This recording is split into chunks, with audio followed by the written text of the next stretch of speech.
दादा दादा मला मला असं म्हणायचंय, आय मीन ते रीतिरिवाज परंपरा त्या वेळेस बरोबरच होत्या, पण आता आय मीन आता आपली लाईफस्टाईल अपडेट झाली आहे, आपलं फोन अपडेट झालंय, घराचे पडदे कपाट इतकंच काय, स्टोव जाऊन गॅस आलाय आणि हे सगळं असं अपडेट झालं असताना परंपरा तशाच का?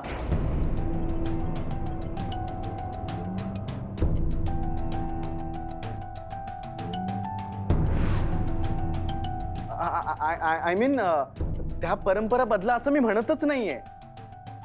मला फक्त इतकंच म्हणायचंय की वेळेनुसार त्या सुद्धा अपग्रेड व्हायलाच हव्यात ना.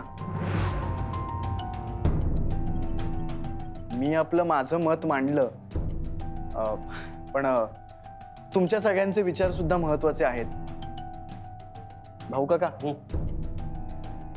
तुमचं काय मत आहे? माझं काय माझं हे मी तुम्हाला तुमचं मतदान करायला बोलवलेलं नाहीये. मी कुटुंब प्रमुख म्हणून निर्णय घेतलेला आहे आणि तोच पाळावा लागेल. हो दादा. आणि ज्याला तू अपडेट झालं म्हणतेस ना, ते माझ्या दृष्टीनं बिघडलेलं आहे. तर तुमच्या अपडेट होण्यामध्ये आपल्या परंपरा, रीतिरिवाज, नियम यांना जर काही स्थान नसेल तर त्याचा काय उपयोग आहे? पण दादा मी काय माझं बोलून झालंय.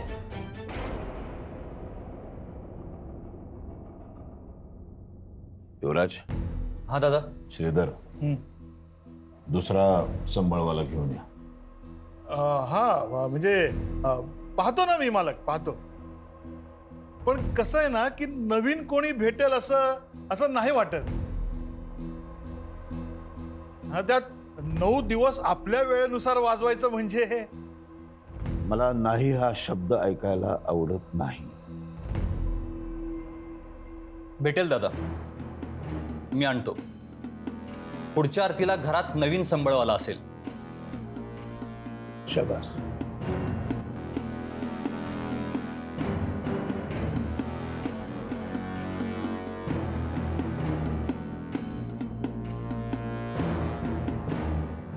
मुक्ताची कामात खूप मदत होते हो मला.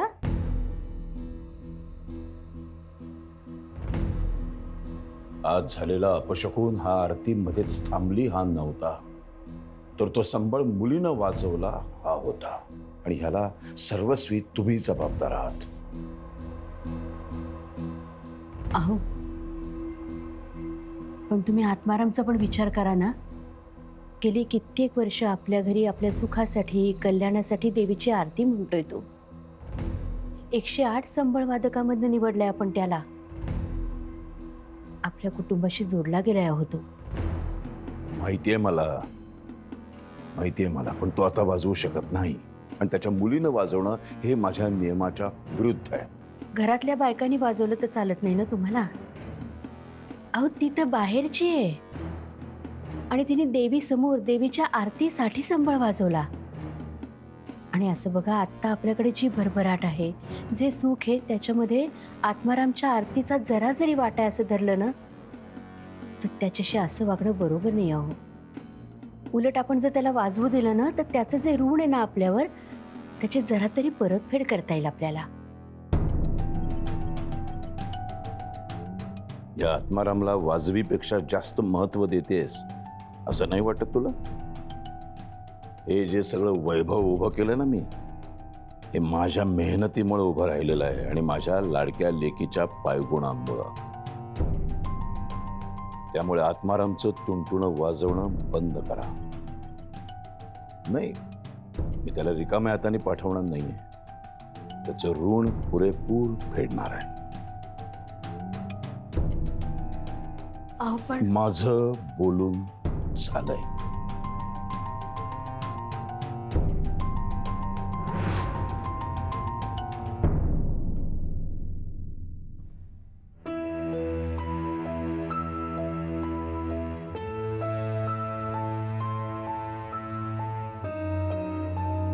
सारंग दादा, तुम्ही एका इकडे तिकडे ठेवू नका बघा. ते ते सापडत नाहीत आणि मग सगळ्यांची बोलणी मला खावी लागतात. सगळे बोलायला लागले ना की मग मला गोंधळायला होतं बघा. आणि मी गोंधळले ना मग चहाच्या कपात कॉफी आणि कॉफीच्या कपात चहा ठेवते बघा. अगं काय बोलतीयस तू? अहो मला बोलायला येळच कुठं आहे. मला दुप्पट कामं पडली आहेत बघा घरी. आता ती चांगली मुक्ता होती माझ्या बरोबर काम करायला, तर तिला पण घरातनं बाहेर काढतात. मला अजिबात येळ नाहीये. खूप कामं पडली आहेत. मी चालले बघा. हो जा.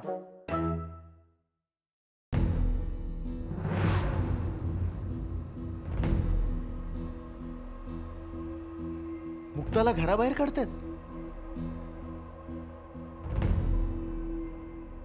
नाही मालक, नाही असं करू नका मालक. मालक ह्या आत्मारामकून त्याचा मान काढून घेऊ नका मालक. तुझा मान कोणी काढून घेत नाहीये, तो तसाच राहील. घरी जा, वर्षभरानंतर बरा होऊन पुन्हा ये.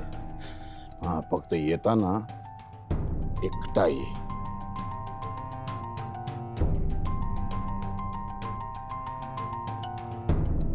माया वडिलांना मी असं खचलेलं नाही पाहू शकत. दया करा मालक.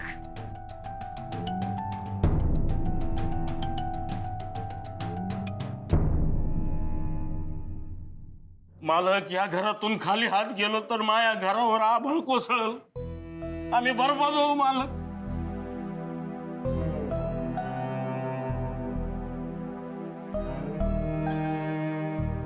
रिकाम्या हाताने पाठवणार नाहीये मी तुला.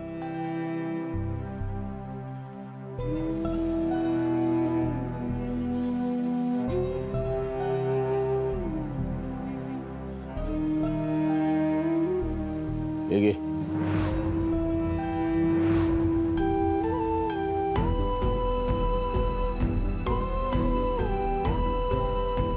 $30,000 आहेत. त्यातले 25,000 तुझी बिदागी आणि 5,000 दवाखान्याचे.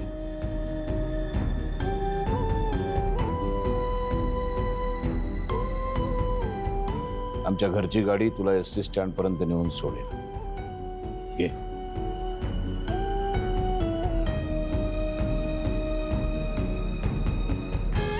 काय खरं तर तुमच्या पोटावरती लाथ मारायची नाहीये मला. 9 दिवस नवरात्रीतले सांबळ न वाजवता तुम्ही पैसे घेऊन चाललाय. खरं तर हे पैसे तुम्ही मला दाम दुप्पट द्यायला हवे.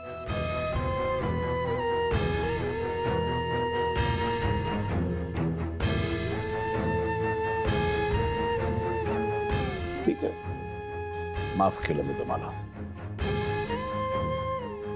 हे पैसे घे, तुझं बॅगा उचल आणि निघा.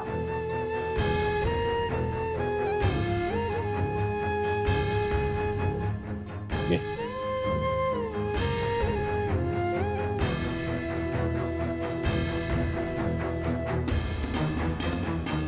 अरे नुसता बघत काय राहिलायस? घे.